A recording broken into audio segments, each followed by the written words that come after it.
I'm at a home and garden store, and it just lured me because I was passing by, and I guess they're limiting how many people go in or whatever the case may be here with these baskets upturned. But as always, the herbs and the plants always lure me. But this year I'm taking a real a harder look at reality, and even though these plants look very, very luring, the strawberry plants, the cilantro, for instance, look at these strawberry plants. But the reality is with strawberry plants, the rabbits and the birds eat them unless you have extremely good coverage around your plants. And then, as much as I love cilantro, it is only a perennial, and if it doesn't have enough water or too much water, it turns yellow, so it's not good for eating. And I've had so many plants to die, so I've always been interested in plants probably my entire life. And I've had to put to rest many dead plants and start all over. But it's the same with everybody, and that's why every season they come out with more plants to lure you. But the reality is, who wants to tend a garden in the middle of a hot summer? And most of America is truly hot, and most of it is humid. And the tomatoes here, well, if you go on vacation for a week or so, your tomato plants are going to need more water. Or they're going to need water, especially if we have a dry July or a dry August. And so, buying these plants, even if they're $3.78, can be quite a waste if you're hoping for a fruitful season. And how many times have we bought fruit trees? Yes, I bought many fruit trees in hopes that I was going to have this wonderful fruit. However, the reality is that, unless you tend to the fruit, unless you spray the trees and the leaves, you're going to have insects and you're going to have fungus, and your fruit is not going to be plentiful, and it may be tarnished. So, and let me go right here to this mint. I love mint. Mint smells really good. But let me tell you about mint. It's very invasive, and it's really hard to stop in a garden. It just takes over. And these really pretty little petite plants here, German thyme they call it. Thyme is really good.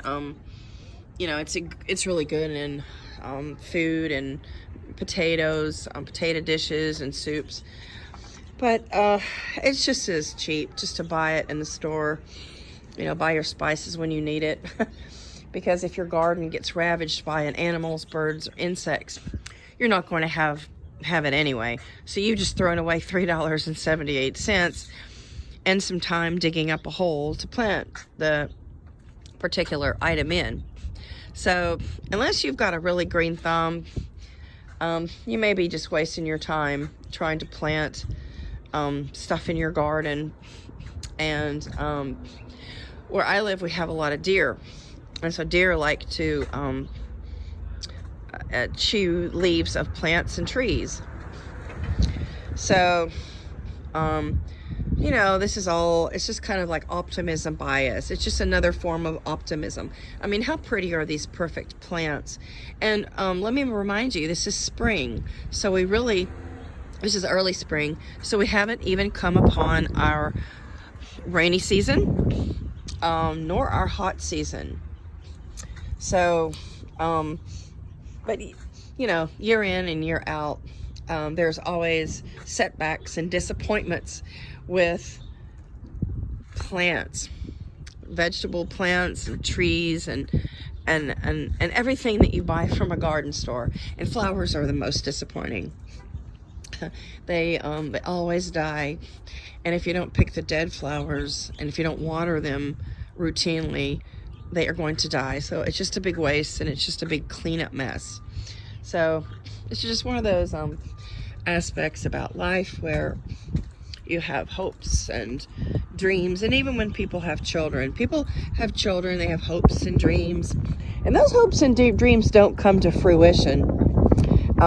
There is many a parent with very disappointed aspects about their children and about their children's lives.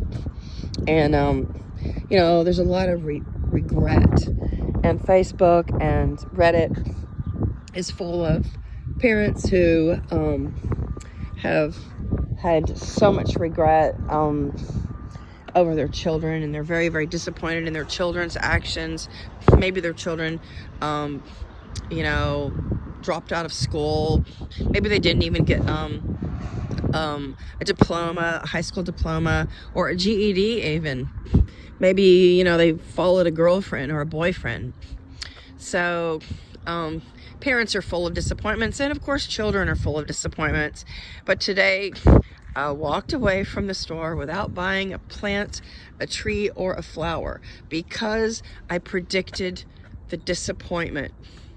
And I have learned from years past that my gazing eye and my lure towards the new spring plants always let me down. So I am fighting the urge to buy the plants in order to resist disappointment, because I really, really hate disappointment. Right, girl?